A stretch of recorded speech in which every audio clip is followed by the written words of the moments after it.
Welcome to Sputnik, orbiting the world with me, George Galloway. And me, Gayatri. The state of the Arab world could be summed up in the confrontation between the Kingdom of Saudi Arabia and Qatar. Two countries, little more than petrol stations waving flags, are about to go to war. At least that's the approximate meaning of ultimatum issued by the Saudi king, or maybe his son, the new crown prince, giving Qatar 10 days to respond to 13 demands, virtually all of which are simply unconscionable, unless Qatar wishes to run down its flag and end its existence as an independent sovereign state. When I met our special guest for this special program today on the state of the Arab world, we thought things could hardly get worse. And that was well over 30 years ago, getting on for 40. Now, the state of the Arabs is what we'll be discussing this show with the man I call the last Arab, Abdel Bari Atwan, the Arab world's preeminent journalist, preeminent broadcaster, a lion in a world that has few lions. Abdel Bari, thanks for joining us on the Sputnik. When we first met, all the Arabs were with your country, Palestine. Most of the people in the West were against it. Now most of the people in the West think the Palestinians have got a point, but almost all the Arabs are too busy murdering each other on an industrial scale to care for a moment about it. Let's start with Palestine. It's very hard to see now how you, or for that matter, me, are ever going to see an independent, sovereign Palestinian state. Oh, it is very, very hard questions to answer, but the answer could be, I don't think we will see this independent state in our lifetime.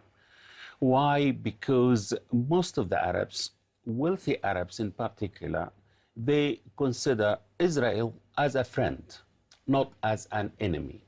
And they are normalizing the relation with Israel simply because they believe now, I'm talking about Gulf states in particular, Saudi Arabia and United Arab Emirates and Bahrain and others, they consider Iran is the arch enemy of the Arab world.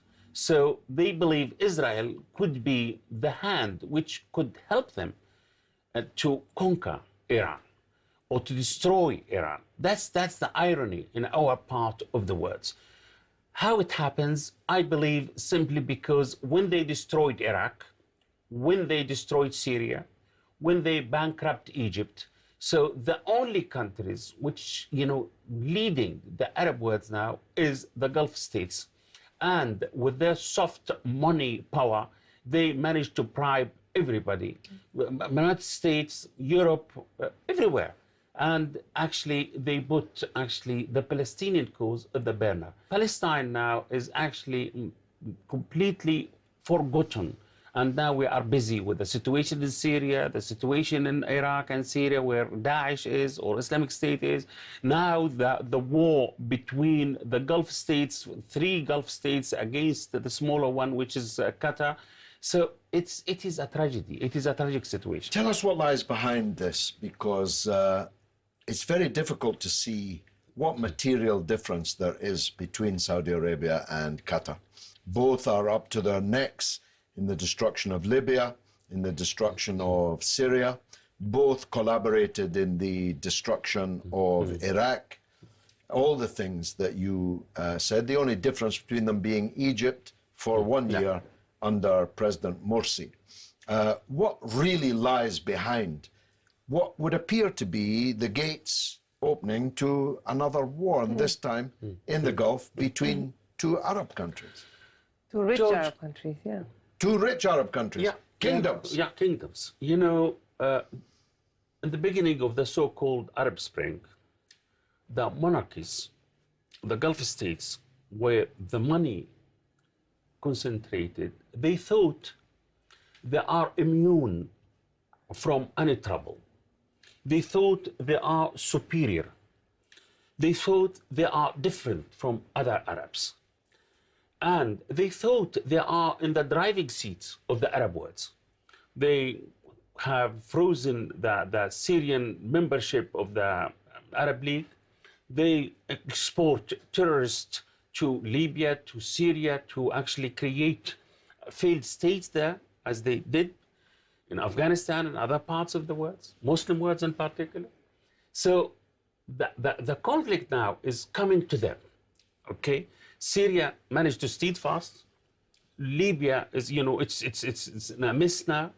So now they are eating each other. What happened? Why the reason? The reason is now there is a young leadership in Saudi Arabia, and they want to dominate not only the Gulf region, but the whole of the Arab world, thinking that they got the money and they can buy everybody. There are many reasons for this conflict. You can say it is a tribal. There is tribalism roots in this, or tribal roots of this. The competition between the Al Saud and Al Thani, who are belonging to different tribes, despite being all of them adopting the Wahhabi theology. The other reason is Saudi Arabia want to be the dominant. Everybody has to be under their cloak, under their umbrella. Qatar is a rebel. Qatar would like to be independent, would like to be sovereign, would like to have different foreign policy, and they want to challenge Saudi Arabia. You know, say, okay, we want to have a relation with Iran, we want to have a relation with Hamas, we want to have a different relation with other parts of the world. We are not going to fight as we should fight in Yemen like the others. So, no, now the leadership, especially the young crown prince of Saudi Arabia, Prince Mohammed bin Salman, he would like to dominate Qatar. He would like Qatar to actually raise the white flag, saying they want Qatar to be like Bahrain, you know, absolutely submissive, absolutely insignificant. So I believe the Qatari are not, you know, they are not a soft nut to be actually crushed. They would say, no, you know, we are not going to submit to your demands, the 13th demands from them. George, they did not present these demands to be accepted. No. They made it to be rejected, to go to the third phase. The first phase in any wars in the Middle East, first phase is propaganda and media war. The second phase is sanction, blockade. The third stage, stage is confrontation, regime change, military confrontation and regime stage. So, or regime change. That's what happened in Libya. That's what happened in Iraq. And that's what happened in Syria in a way or another. So they are repeating the same thing against Qatar. They believe Qatar in the end will throw the towel and submit. If they don't submit, you know, they will invade it. It happened in 1992 when the Saudi changed the border by force between Saudi Arabia and Qatar. It happened in 1996 when the Saudi organized a military coup inside Qatar and they sent troops and it was failed. And now it could be repeated again. So humiliation is the name of the game. Enforcement is the name of the game. How can you give somebody 10 days to apply, to carry out 13 demands including closing Al Jazeera, cut off relation with Muslim Brotherhoods, deporting people, break relations with Iran. break relations with Iran, and how can you kick out the Turkish forces and close the Turkish military base there? How can you do it in 10 days, George? Tell me. Palace coup or invasion by Saudi Arabia? You know, there are two scenarios. The first scenario is, you know, to prepare internal coup and to split the royal family. You know, because there are several factions there, or two major factions, and they are competing with each other. Who will be on the throne? This is one thing. So in 1996, actually, they used Al-Murrah tribe, which is the biggest in Doha, in Qatar. And Al-Murrah failed to do so because they were split on the tribe in itself, and also the American, because of the base, Al Adid base in Qatar, which is one of the biggest in the Middle East. So they said, no, you know, there is some sort of you know, agreements or treaties between us to protect Qatar when there is a problem. This is one scenario, is to have internal coup. The second scenario is, you know, to have a intervention, military intervention, to change the regime and to install somebody from the royal family in Qatar. Or there could be a combination of both, you know, internal coup and external invasion under the name of helping the internal coup, and then change the regime. So, because what they can do after that, okay, Qatar is not Gaza Strip. Qatar used to earn $86 billion a year. The standard of living is very high. The national income is about, you know, about $100,000 per head. So they are wealthy. You know, they can survive the sanction.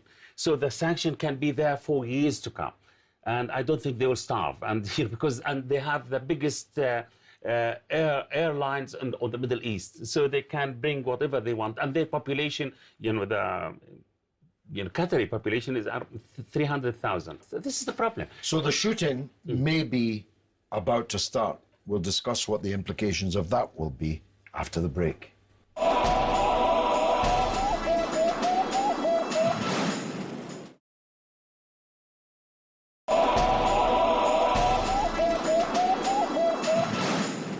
You're watching Sputnik with me, George Galloway, and Gayatri. We're discussing with the last Arab, Abdel Bari Atwan, the great Arab journalist and broadcaster, and one of the very few men in the world who interviewed Osama bin Laden. We'll come to that later, just before we leave Qatar. If the shooting starts, one must presume that Saudi Arabia will prevail unless the Americans stop them. Although Saudi ground forces are very much an unproven asset. They have been murdering thousands in Yemen, but only from the sky. They daren't send their soldiers across the border. Will this be the new Crown Prince's first war, and will it be successful? The Crown Prince, he's a man full of arrogance, and he believes he can prevail in any crisis. When he decided to send his warplanes to bomb the poorest Arabs in Yemen, he was so confident that the war will end maximum in a month, if not less than that. So he was proven wrong, because he doesn't understand how difficult Yemeni is, you know, as a fighter and as a population, as a nation. So I believe that, okay, Qatar is a small country. He is thinking that, you know, they are rebel, they are full of pride, so he can crush them. And, you know, there is a border, the only border crossing for Qatar outside the world is the one with Saudi Arabia. I mean, the land one. Yeah. Okay? So he believes that he can send his troops and he can send his warplanes, and Qatar army is very small, and force them to throw the towel and raise the white flag. But we know how to start the war, but we don't know how to end it, or how the end will be. He doesn't understand that. You know, he is not a general. He is not qualified from Sadhurst or West Point or some of these, traditional military academics, like even some of his, like some of other Gulf people, especially the Emir of Qatar, for example. He's a graduate. Yes, he's graduate from Sadhurst. His father is, anyway. So he is thinking that he can accomplish this job, in a very short time. And he also supported by Mohammed bin Zayed, who is the Crown Prince of Abu Dhabi, and both of them are very wealthy, and they have F-15, F-16 warplanes, the most sophisticated American warplanes. But the problem is, we know the Middle East. Yeah. We know where they start, but we never knew where they end. So what will happen is Iran is going to be silent? Is Turkey will stay away, for example? Exactly, because Erdogan has moved from side a bit in the past decade or so. So they're here now in Qatar, but will they stay? Will they fight? Will the Turkish fight to defend Qatar? To be honest, Erdogan is unpredictable man. You cannot predict what his next act. In Syria, for example, he was a very close friend, family friend of Bashar al-Assad of Syria. And also, Bashar al-Assad of Syria was a family friend of the Emir of Qatar, previous Emir of Qatar. And suddenly Erdogan, in the switch of seconds, he changed from a friend of Bashar al-Assad to his foe. Same thing, Gaddafi. He was the closest friend of Erdogan. Gaddafi, the demise of Gaddafi, simply because he gave the contracts, not to Britain, not to France. He gave the construction contracts, the digital contracts, the electronic contracts, the military, to India, to Turkey, to China, to Russia. And this is the reason why he was deposed. So Erdogan was a very, very close friend of Colonel Gaddafi. What happened? Then he sided with NATO against him. And he actually sided with his enemies, the Muslim Brotherhoods and some of those radical Islamic organizations. Well, let's turn to them. Let's turn to them. You're one of the very few journalists ever to interview Osama bin Laden in his cave in the Tora Bora. This ISIS, Daesh, looks to be on its last legs militarily. But I believe, and I'd be interested in your take, that will not be the end of it. Yeah. The forces which created this ISIS Al-Qaeda phenomenon will merely morph into something else. Is ISIS on its last legs? Is Al-Qaeda on its last legs? And what will happen if it falls down? George, I have a different theory. When I said in the beginning that ISIS, the nucleus of ISIS, the ex-general of Saddam Hussein, those people who converted to Islam because they were frustrated, their army was dissolved, their country, their government was dissolved, their regime was dissolved by Paul Bremer, the famous American governor, military governor of Iraq. So anyway, they met with Abu Bakr al-Baghdadi and others in Buqa, the prison, and they saw the seeds of the Islamic State or ISIL.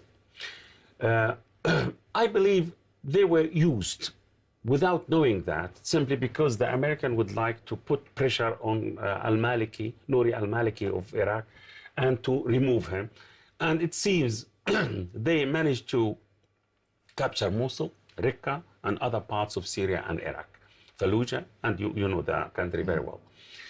So now, when they are facing about a coalition of 60 or 65 powers, including superpowers and regional powers, they are not going to win this war. definitely they will lose it. They are about to lose Mosul and they are about to lose Raqqa. What will happen now? Because they drained all their resources, financial resources, especially they used to export oil equal to $3 million a day of crude oil. So now they are bankrupt. So what happened? And they are running out of arms. They used, because they captured a lot of arms from the Iraqi army. Now, actually, they could move from consolidating their power on land, expanding geographically, to the second phase, which Al-Qaeda phase, which they used to ridicule, which is terrorism.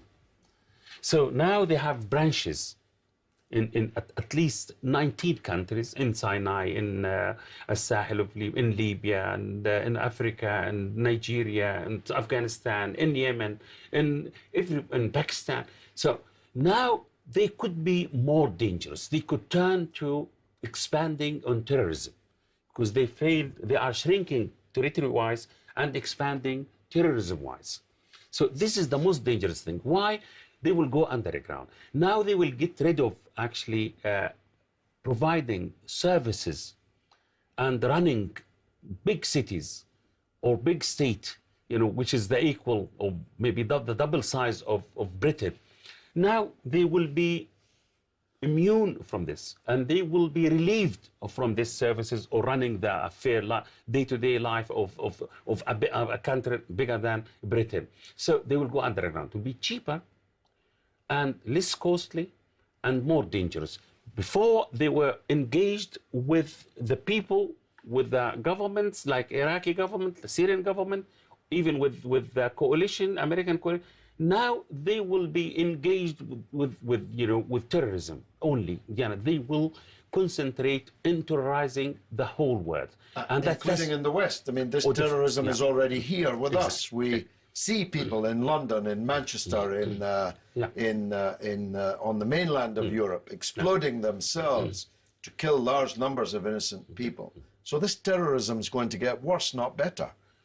It will get worse. Why, George? Now, because the Islamic State or ISIS busy on defending themselves. They are not, those people are mainly volunteers. They are not prepared to do terrorism. They are not actually trained to do terrorism. To drive a van and stampede people. This doesn't need training. Also, to carry a gun or to an explosive belt and go and explode yourself in a musical arena in Manchester is not a training. Yeah. If they go underground, they could be a vicious enemy, a vicious terrorist, because those people will train, they will focus on terrorism. That's why they could be more dangerous.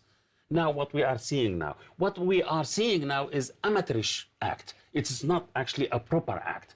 But when they start to concentrate on terrorism, like Al-Qaeda, for example, in the beginning, look what they did. They went to the World Trade Center in New York. They went to American embassies in Nairobi and Dar es Salaam. They went to the American destroyer, sea destroyer, Cole, SS Cole. Because they were concentrating on terrorism. Those people, if they go underground, if they are defeated, they will be, eager for revenge. They will prepare themselves for terrorism properly. Because, as I said, in the past, they were, busy. They have people to run, people to finance, people to feed. Now they are relieved from that. They have people to give electricity, to give water, to give health care. They have media to run. They have, many things. They have recruitment plans. So, but now, if they are relieved, they will concentrate only on terrorism. And that's why they could be lethal. Well, we better start concentrating a bit more seriously on it ourselves, because we're all in danger. Dark days indeed. Abdel Bari Atwan, thanks for shining some light on them. And now it's your turn to tell us what you think through the portals of social media. What's ranting, Gayatri? Lots, with the whole Middle East upside down. Yeah. How to keep up with it? Dear Euroman, an activist, says the USA and Israel, They just want to make the Middle East a big desert without borders, just small tribes. Well, they would certainly benefit from the Middle East being a desert without borders, just tribes and emirates, but that doesn't mean that they're behind it. I have to tell you, after 40 years with the Arabs, I have come to the conclusion that they don't need the USA and Israel or both of them to cause wars and mass Mayhem, murder amongst each other. This is homegrown. Of course, other people can benefit, but it's homegrown and it's a part of the sickness which has entered the bloodstream of the Arab world and the Muslim world more widely. I wish I had more time to talk about it. Unbelievable. That's all we've got time for then this week. Which, alas, means that's the end of the show. But please stay in touch with us on social media, Facebook, Sputnik on Russia Today, or Twitter and Instagram, RT_Sputnik. It's goodbye from me, Gayatri. And from me, George Galloway. It's been marvelous.